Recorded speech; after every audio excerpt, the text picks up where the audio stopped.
Think about the most powerful person you have ever been in a room with. Not the loudest, not the most talkative, not the one performing the hardest, the most powerful. There is a very good chance that person said less than almost everyone else in the room.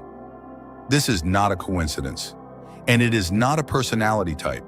It is a strategy, one that the most effective people in history have understood intuitively that modern culture has completely abandoned, and that once you understand it, you will never interact with people the same way again. It is called the silence rule, and it is the most underestimated social and psychological advantage available to anyone. Here is why silence is power. When you speak, you reveal. Every word you say gives the room information about what you think, what you know, what you want, what you fear, and where your limits are. Speaking is necessary, but most people speak far more than necessary. They fill every pause, they explain when they were not asked to explain, they defend when defense has not been requested, they share opinions that were not solicited, and in doing so, they give away strategic information constantly without receiving anything in return. The person who speaks only when they have something worth saying retains an asymmetry of information that translates directly into power. Not because they are hiding something sinister, but because restraint communicates something that volume never can. It communicates, I am not anxious. I do not need your approval. I am comfortable in this moment. I know something you do not know yet. Silence in social contexts reads as confidence in a way that words rarely achieve. Here is the psychology behind why this works. The human brain is wired to seek completion.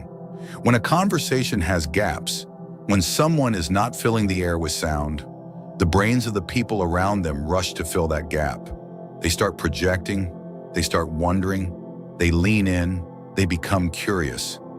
A person who speaks constantly is a person who has already explained themselves. There is nothing left to wonder about. A person who is measured with words becomes interesting in a way that cannot be manufactured by what they say, only by what they choose not to say. This is why the most effective negotiators in the world use silence as a primary tool.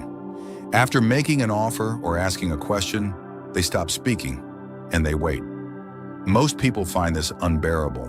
They rush to break the silence. They compromise their own position. They give away information they did not need to give. The person who can sit in silence after a question has been asked almost always wins the negotiation. Not because silence is a trick, because it is a demonstration of comfort with discomfort. And comfort with discomfort is one of the rarest signals of genuine strength. Now here is how the silence rule actually works in practice. Rule 1, speak last, not first. In most group settings, the first person to speak sets the tone and gives away the most. The person who waits, listens, processes what others have said, and then adds something that integrates or redirects the conversation holds more authority than the person who spoke first. Waiting is not passivity, it is patience used as strategy. Rule 2, never answer a question you were not actually asked. Most people answer the question they feared was being asked rather than the question that was actually asked. If someone asks what you think about an idea, that is a specific question. Answering it does not require you to defend your broader worldview, explain your childhood, or preempt every possible criticism. Answer the question that was asked, nothing more. Rule 3, let pauses breathe. After someone finishes speaking, most people begin responding in under 1 second. This is not engagement. This is anxiety. Real listening includes a pause after the other person finishes. Long enough to show you actually processed what they said. Long enough to choose your response rather than react to the last word they said. This one change in how you converse will make you seem dramatically more intelligent, more thoughtful, and more composed than almost anyone else in the room. Rule 4, when in doubt, say less. Every time you feel the urge to over-explain, to justify, to elaborate beyond what was asked, recognize that urge for what it usually is. It is not clarity, it is anxiety seeking approval. The most confident answer to many questions is simply a clear, direct response, and nothing else. No apology for the answer. No preamble before it. No hedge after it. Just the answer and silence. Here's the deepest reason the silence rule matters.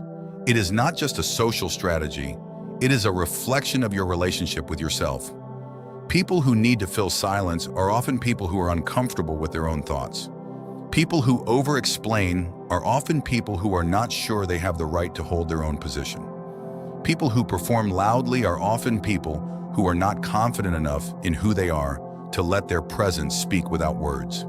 When you practice the silence rule, you are not just becoming more strategic in conversations. You are confronting your own anxiety about being seen, being judged, and not being enough.